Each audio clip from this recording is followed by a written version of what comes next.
Voyons voir. Qu'est-ce que je peux bien jouer? Oh bah tiens, j'ai trouvé. Avarice. Exact. Ah là là.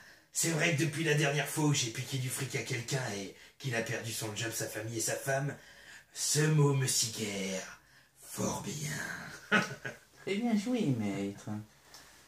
J'avoue que ce terme-là vous correspond parfaitement. Mais j'ai un terme qui vous convient mieux. Quoi donc? Gourmand. Qu'est-ce que t'insinues par Bah, là? voyez-vous, vous n'êtes pas une gazelle, vous ressemblez plutôt à un hippopotame, un éléphant. Tu veux voir l'éléphant, qu'est-ce qu'il va te faire après t'avoir enchaîné à coups de défense? Tu vas finir mal. Tiens, en parlant de gourmand, j'ai appris que t'avais une relation avec une diablesse du 4e. Paraît que t'as passé une soirée sans mon accord. Allez la voir pour lui galocher la brioche. Tu vois, en tant que gourmand, on se comprend. J'ai un mot qui correspond spécialement pour toi. Luxure. Et c'est un péché capital qui ne pardonne pas. Allez, casse-toi avant que je t'explose. Vire-toi tout de suite. On va dire, t'es mieux derrière la caméra. Bonjour, chers amis. Enfin, rebonjour après cette partie de Scrabble, pour le moins catastrophique, où on a dû couper un bref instant, car mon caméraman est actuellement en train de recracher quelques lettres. Je profite d'ailleurs des mots que nous avons mis pour ce vide-grenier de l'angoisse, pour justement faire le début. Arrête de cracher des P, je t'ai dit de cracher les M. Commencer avec Seven, donc un film sur les 7 péchés capitaux. Donc voilà, donc un film que j'ai trouvé au vide-grenier, donc qui s'est passé près de chez moi, donc à Octeville. Une édition prestige vendue à 1 euro, donc très belle édition avec marqué Seven. Si vous voyez, ça fait pas un relief, mais un doublé. Vous avez le mot net et le mot assombri vers le côté. Donc voilà, donc c'est un coffret. Donc vous avez le coffret, comme je vous l'ai dit, en noir, donc très classique, avec la tranche pareil très classique, et l'arrière donc avec le CD1 avec le film, et le CD2 avec divers bonus. Donc l'analyse du générique de début, les scènes coupées, les prises intégrales, autres fins, galerie photo, dessin de production, matériel promotionnel, filmographie. Donc voilà, donc c'est rigolo parce que c'est un film d'enquêteur et on dirait les anciens textes tapés à la machine. Donc le DVD se présente comme ça, encore fait par Metropolitan Film. Donc nous pouvons y voir les 7 péchés capitaux marqués, donc avarice, orgueil, luxure, gourmandise et autres. Et donc nos deux acteurs, à savoir Brad Pitt, donc qui a joué dans nombre de films, donc je ne vais pas vous dire, comme Fight Club, 3, etc. Et Morgan Freeman qui a joué dans Danny the Dog, qui a joué dans le film en l'honneur de... comment qu'il s'appelle? Le film qui était en l'honneur de... Nelson Mandela. C'est ça. Dont je n'ai plus le nom, malheureusement. Vous allez le violenter, qui a joué dans plein d'autres films, toujours en ajoutant émotion et son charisme naturel. Il a joué dans les derniers Batman, d'ailleurs, au passage. Donc, j'ai déjà vu ce DVD, c'est l'histoire de 2 enquêteurs, donc ces deux-là, qui retrouvent des meurtres, mais qui sont faits par rapport aux 7 péchés capitaux. Par exemple, le gourmand, juste pour vous donner un seul exemple, est un mec forcément immense, qui est éclaté à force de bouffer. Donc, je vais vous lire vite fait le synopsis, parce que le synopsis, là-dedans, il est en 3 phrases. À chaque meurtre, un indice. À chaque indice, un nouveau meurtre. Nos 2 enquêteurs vont devoir donc trouver la clé de l'affaire, et je peux vous dire que ça va être fort sympathique à regarder. Donc, comme vous le pouvez voir, nous avons là-dedans les 2 DVD, donc le premier du film et le deuxième du bonus. Donc, à savoir, dans mes vidéos, je ne montre pas souvent les DVD, je les montre que quand il y en a plusieurs. Et donc, la petite jaquette fort sympathique de Seven, donc avec le chapitrage derrière, donc on dirait vraiment les livres des flics où ils notent les petits trucs en plus. Donc voilà, juste avec marqué ce qu'il y a dedans, donc les suppléments et le film. Donc pour 1 euro, une très belle édition prestige que je conseille à tous. C'est bon. Ensuite, car j'essaye de me faire la quadrilogie plus les nouveaux, j'ai trouvé l'épisode 2 de mémoire d'Alien. Donc pareil, 1 €, donc un très bon prix. Bon, même s'il est un peu abîmé à l'arrière. Donc très belle couverture avec la tête d'Alien. Voilà, donc sobre, classique, effrayante. Tout ce qui convient. Et donc derrière, nous pouvons voir l'héroïne principale. Donc là, je n'ai pas son nom, je me trompe peut-être. Après, elle était plus jeune dans ce film-là. Mais j'ai l'impression que c'est celle qui joue la prof dans le film Avatar. Après, corrigez-moi si je me trompe, mais il me semble que c'est elle. Donc je vais vous lire le résumé vite fait. J'ai beau connaître les aliens, je ne le connais pas par cœur. Après 57 ans de dérive dans l'espace, l'unique survivante du Nostromo, qui a inventé un nom de merde pareil, le lieutenant Ripley est recueilli par une station en orbite autour de la Terre. La disparition récente d'un groupe de colons amène la commission d'enquête chargée de les retrouver à repartir vers LV-426, sûrement le cousin d'R2D2, je ne sais pas. Malgré les craintes de Ripley, elle fait partie de l'équipage qui, cette fois-ci, n'affrontera pas une créature, mais des milliers. Excellent. Donc Parquet, donc orchestré par James Cameron, donc qui est celui qui a fait Titanic et Abyss. Et donc voilà l'actrice qui incarne, donc c'est Sigourney Weaver, désolé si je prononce mal, voilà, qui va combattre les aliens. Donc pareil, des très bons effets spéciaux de ce que j'en ai vu, et un bon film que je vous conseille aussi. Pour 2,50 €, parce qu'acheter quasi neuf sur le marché malgré tout, Détour Mortel 4, donc j'ai que le 1, va falloir que je trouve le 2, 3, 5. Donc pareil, le seul détour mortel qui se passe dans la neige, donc c'est un très bon détour mortel. Donc pour ceux qui ne connaissent pas Détour Mortel, tout simplement c'est une bande de gens déformés qui vous démolissent sauvagement de toutes les façons possibles et imaginables. Découvrez les origines de la saga culte Détour Mortel. Pour leurs vacances d'hiver, un groupe d'amis part faire de la motoneige en montagne. Fausse bonne idée. Alors qu'une tempête de neige approche, ils se perdent et décident de se réfugier dans un asile en ruine. Mais 3 anciens patients dégénérés avec Animal Road et vont les tuer. Donc à savoir que là aux commandes c'est Declan O'Brien, donc qui était déjà aux commandes de Détour Mortel 3. Donc pareil, donc vous pouvez voir une main bien décapitée dans un côté neige, donc très classique. Pareil pour le côté de la jaquette, et donc des belles photos qui vous donnent envie derrière, avec 3 petites photos, et donc un des 3 assassins avec une hache. Donc Détour Mortel 4 à vous conseiller aussi. Un film qui n'est pas réellement un film d'horreur, mais que je voulais trouver pour ma mère, parce que c'est un assassin, c'est un peu comme Hannibal Lecter, c'est un horreur spécial. The Zodiac. Donc The Zodiac avec Justin Chambers, Robin Tunney, Rory Culkin, William Napoter, Rex Lee et Phil Baker Hall. Donc des très bons acteurs, donc il y en a 2 qui me disent rien, mais les autres je sais qu'ils sont assez bons. Donc pareil, donc très belle couverture, vous voyez le Zodiac écrit comme ça, donc en relief, je sais pas si vous voyez, sa moitié brillant, un peu comme Jason vs Freddy, et donc avec la tête, avec les signes, le tueur en série le plus dangereux de notre époque court toujours, parce qu'on l'a jamais retrouvé. Et vous voyez l'arrière, pareil, argenté, donc les personnages ressortent mieux. Donc pareil, une très belle histoire sur un tueur extrêmement connu. Si vous ne connaissez pas, je vais vous apprendre à le connaître. Décembre 1968, ma mère était née il y a 1 an, presque, et quelques mois. 2 adolescents sont retrouvés sauvagement assassinés par moi. Non, par lui, mais vu qu'on l'a jamais retrouvé, c'est peut-être moi. L'enquête confiée à l'officier de police Matt Parrish ne fait que commencer. En effet, ces crimes seront les premiers d'une longue série, et pendant près de 10 ans, la Californie va être plongée dans l'horreur. Soupçonné d'avoir commis entre 37 et 200 meurtres, le tueur reste insaisissable, laissant de mystérieux indices aux enquêteurs. Lorsque l'étau se resserre, Matt Parrish se rend compte que sa propre famille est en danger. Totalement plaisant. On suit avec une comédie pas trop horrifique que je voulais voir, Évolution. Donc avec une comédie qui a l'air bien conne, donc avec David Duchovny, Orlando Jones, Sean William Scott et Julianne Moore. Donc des très très bons acteurs que je ne connais bien, dont un qui joue dans, si je dis pas de bêtises, dans American Pie.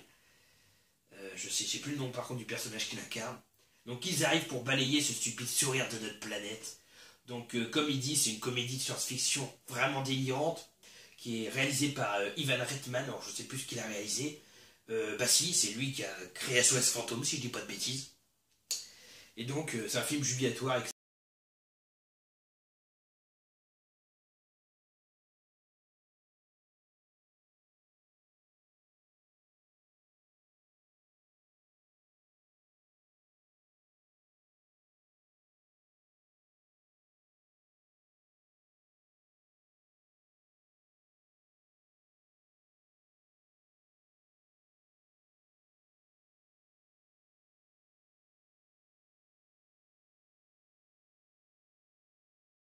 Décor naturel, comparément au premier, Les Dents de la Mer, dont c'était un requin pas naturel mais fait de façon mécanique. Donc avec un réalisme particulièrement saisissant, avec Casper Van Dien, donc, qui joue dans Tarzan Starship Trooper, et Ernie Hudson dans The Substitute et The Crow, qui donne le meilleur d'eux-mêmes dans ce thriller aquatique haletant, parlant d'un biologiste, donc Steve McCrae, qui rejoint en Afrique du Sud son confrère Marc DeSanti, qui l'a alerté sur une incroyable recrudescence d'attaques de requins dans la région. Je ne sais pas ce que ça vaut, je vous en dirai des nouvelles. Et le dernier pour ce vide-grenier, à savoir Hammer of the Gods, donc une histoire de vikings fort sympathique, toujours pour 1€, tous ont été pour 1€, par le sang il régnera, donc qui se passe en 871 après Jésus-Christ. Donc Steinar, jeune guerrier viking, est envoyé par son frère mourant, le roi, dans une quête pour retrouver son frère aîné, jadis banni du royaume. Dans sa quête, il dirigera avec lui toute une armée contre l'envahisseur. Le voyage épique de Steinar à travers un territoire hostile va le transformer en l'homme que le roi attendait, un impitoyable successeur au trône. Donc avec le carton, donc très belle vision du héros ensanglanté. L'arrière, donc vous pouvez voir les compléments et toute la troupe de vikings haletante, avec évidemment du rouge champ ici qui rajoute un peu plus de peps. Et donc comme vous pouvez voir, c'est pareil pour la couverture et DVD, ça ne change pas. Donc voilà, je vais faire une petite pause, je vous rejoins dans une deuxième vidéo et je vais me racler la gorge avant de perdre totalement ma voix. Quand vous êtes non-fumeur, c'est plus dur de parler ainsi. Allez, à tout de suite pour la deuxième partie du vide-grenier de l'angoisse.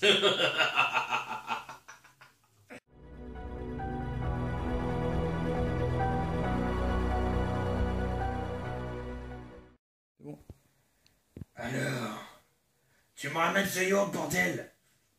Ah bah quand même. Ouais, casse-toi, connard. Putain. Je t'avais dit fruits des bois. Tu vas goûter un malade comme hier, c'est ça que tu veux? Non, maître. Putain, je sais pas ce qui me retient de t'en foutre. Rebonjour mes amis, pour cette deuxième partie de ce vide-grenier de l'angoisse. Désolé, mes cordes vocales ont besoin d'un peu de liquide et mon côté félin aussi. Ah, ça fait du bien. Personne ne rigole de comment je bouffe un yaourt. Donc, ce vide-grenier-là que j'ai fait la même journée, je l'ai fait à Tour-la-Ville. Et nous allons commencer avec un film que je ne connaissais pas, si ce n'est que de nom. Une sélection Mad Movie qui a été fait par Larry Cohen, donc le réalisateur culte de Meurtre sous contrôle et Le Monstre est vivant. J'ai nommé The Stuff. Yaourt qui tue. Non, c'est pas possible. C'est crémeux, c'est délicieux, c'est furieusement tendance. C'est dangereux, c'est vivant, c'est mortel, c'est The Stuff. Ça veut tout détruire. Tout le pays ne parle que de ça. Une nouvelle substance au goût irrésistible baptisée The Stuff. C'est devenu le dessert à la mode. Agacé, la concurrence charge David Rutherford, un ex-flic aux méthodes douteuses, de découvrir le secret de ce produit miracle. Au même moment, Jason, un jeune garçon, constate avec horreur que l'étrange substance est vivante. Non. Chacun de leur côté, ils sont les seuls à comprendre que le stuff s'empare des corps et des esprits, transformant ceux qui y goûtent en véritables zombies. Donc la couverture est fort sympathique. Vous pouvez voir le yaourt dans les mains, de toutes les façons possibles avec les personnages. Ça fait un côté relativement sombre.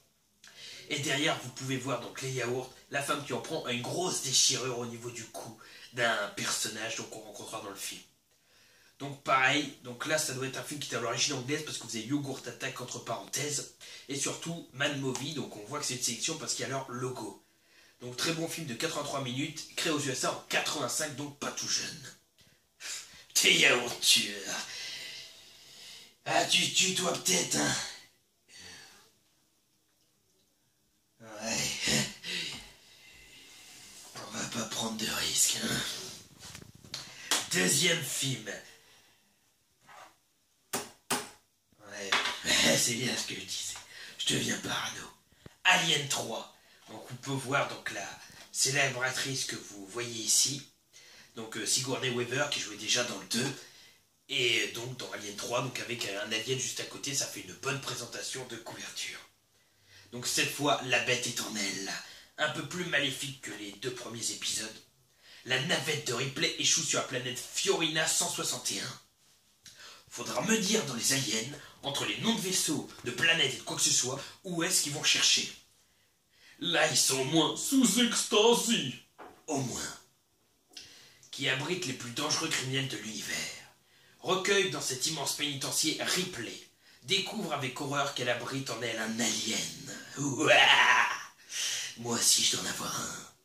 Elle va donc une nouvelle fois devoir affronter son mortel ennemi, mais sans armes ou technologie moderne. C'est le 3e volet de la série saga des aliens, donc mise en scène par David Fincher qui a fait comme tout à l'heure Seven et Fight Club. Sensiblement différent des 2 films précédents, l'actrice Sigourney Weaver y est plus charismatique face à une nouvelle race d'aliens terrible. Donc vous pouvez voir l'actrice derrière qui nous a fait une coupe de cheveux un peu taillée à la militaire. Donc pareil, un très bon film que je conseille à tous. Donc j'ai trouvé à savoir Alien à 1€ et The Stuff, comme les 2 prochains DVD que je vous montrerai, à 50 centimes, qui est un excellent prix. Donc par Metropolitan, 50 centimes, une édition prestige. J'ai nommé American Psycho avec l'excellent Christian Bale dans le rôle principal. Donc un film très connu, glaçant, une réussite exemplaire d'après Ciné Live. Donc vous voyez la couverture, c'est assez bien, où est le visage dans une mare de sang. Donc un visage assez pourtant sympathique. Et le personnage derrière, donc bien fringué, donc qui est le même avec American Psycho, Golden Boy le jour, Serial Killer la nuit, le Batman des temps modernes version méchant, Joker l'original sans maquillage. Donc Patrick Batman est un pur produit de la réussite américaine.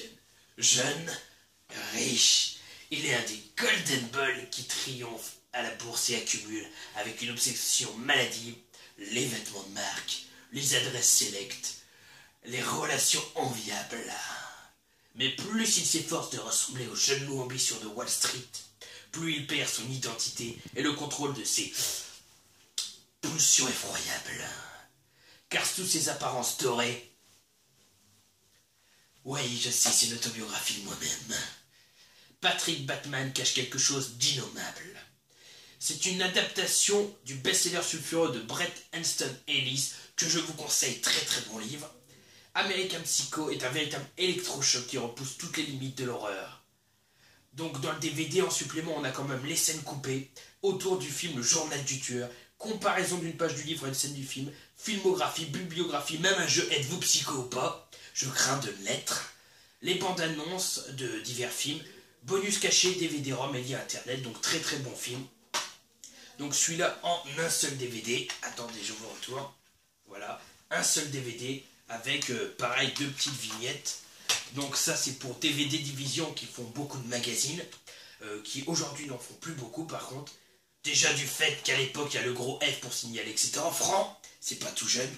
Et bien sûr la couverture avec les chapitres d'un côté et les différents films à voir conseillés de l'autre. Voilà. Donc ensuite, pour rester du côté American, j'ai trouvé à 50 centimes également American Gothic. Film de 87, donc pas tout jeune, de 88 minutes, avec qui nous fait penser à un célèbre tableau. T'as pas le nom en tête, le caméraman? Pas du tout, maître. Tu ne sais rien de rien, tu pourrais un peu t'instruire, nom de Dieu.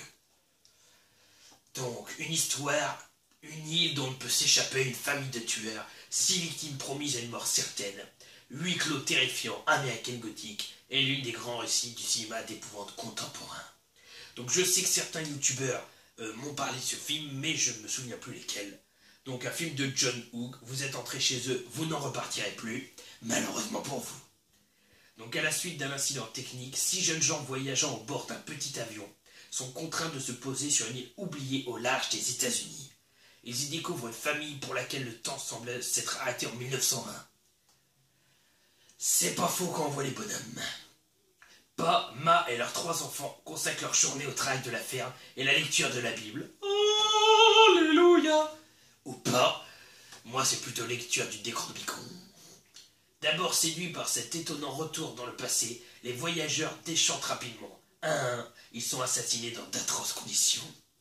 Donc ce que je trouve bien fait, c'est que vous voyez donc la couverture avec les éclairs des 2 personnages du tableau dont je ne me souviens plus. Si vous vous en souvenez, n'hésitez pas à me le mettre en commentaire, ça sera toujours ça pour moi de savoir. Et la maison maléfique, donc très 1901. Et derrière, ce qui est sympa, c'est qu'on peut voir la photo des jeunes gens qu'on suppose vont être tués, littéralement transpercés par une fourche. Ça donne vraiment envie comme film. Franchement sympathique. Et le dernier que je ne connaissais pas, qui, d'après ce qu'on dit sur ce film, ressemble un peu à The Descent mais ne légalise pas, c'est Cave In, enterré vivant, sans possibilité de sortie. Quelque part sur Terre, la plus terrible des menaces. Donc je ne sais pas du tout ce que c'est, la couverture était sympathique, on voit bien le côté lumineux des petits gens qu'on voit, et une créature en haut, on dirait un dragon, je sais pas quoi, ou c'est la voûte de la roche qui fait ça. Du coup on ne sait pas trop ce que c'est. Donc pareil, dans un carton, donc le DVD même que le carton, et à l'arrière on peut voir le visage d'une fille terrifiée, avec les personnages en dessous, tout dans des teintes très verts, un peu à la Alien je trouve. Donc, quelques touristes en quête de sensations fortes partent à la découverte d'une gigantesque mine abandonnée depuis 25 ans. Certaines légendes entourent les lieux, et l'aventure promet d'être passionnante. Le petit groupe progresse de plus en plus profondément. Lorsqu'ils se rendent compte qu'ils ne sont pas seuls, il est trop tard. Comme avec moi, vous me voyez, vous crevez. Pas le temps de dire un mot. Sauf si vous me payez. Coincés sous terre, sans possibilité de retour, ils se retrouvent face à un ennemi dont ils viennent de violer le territoire. Claustrophobes s'abstenir, voici au cœur des aventures les plus terrifiantes qu'il vous sera donné de vivre. Vous avez fait The Descent, je l'ai pas vu. Mais il est très bon, paraît-il. Ne me tapez pas parce que je n'ai pas vu. Vous allez adorer Cave In. Donc voilà, je vous en dirai plus de la TV du diable de ce que j'en ai pensé, mais ça m'avait l'air franchement sympathique. Donc celui-là, je l'ai payé 2 €, j'espère qu'il les vaut, mais bon, ça fera toujours un film en plus dans ma collection.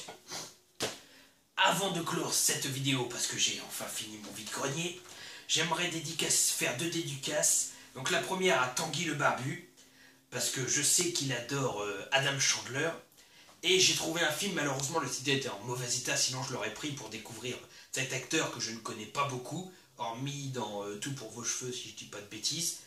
Il saura me contredire si j'en dis une, du moins s'il regarde la vidéo. J'avais trouvé Click, si je ne dis pas de bêtises une fois parce que j'ai plus le nom exact en tête. Donc pareil, Télécommandez votre vie, qui avait l'air d'être un film vachement sympa que j'ai découvert grâce à Tanguy le Barbu dans sa vidéo spéciale Adam Chandler. J'aimerais le remercier pour ça et je suis déçu de ne pas avoir pu l'acheter pour la qualité du disque. La deuxième, c'est grâce à Tony Montana. J'avais trouvé spécialement pour moi, et merci Tony de m'avoir fait penser à ce film, le film avec Al Pacino, donc son acteur préféré, le célébrissime Al Pacino dans Scarface et le Parrain. C'était L'Associé du Diable, qui me sied fortement. Forcément, en tant qu'associé du diable, j'étais étonné qu'on ne m'ait pas proposé le rôle. Et très en colère. Du coup, les réalisateurs sont décédés il n'y a pas longtemps. Voilà, c'est tout pour ce vide-grenier de l'angoisse. J'espère que vous avez aimé et que le caméraman a réussi à recracher tous les lettres du Scrabble qu'il a bouffé. Et je vous souhaite au revoir. Dis-leur au revoir, mon cher ami. Au revoir. C'est bien. Toi, tu vas morfler ce soir. A plus sur la chaîne de Mr. Gold, l'associé du diable. Et souvenez-vous, faites ce que je vous dis. Tapotez gentiment votre petite sœur. Et pas ce que je fais. Martyrisez allègrement celui qui vous sert de meilleur pote. A plus sur la chaîne de Mr. Gold, l'associé diable.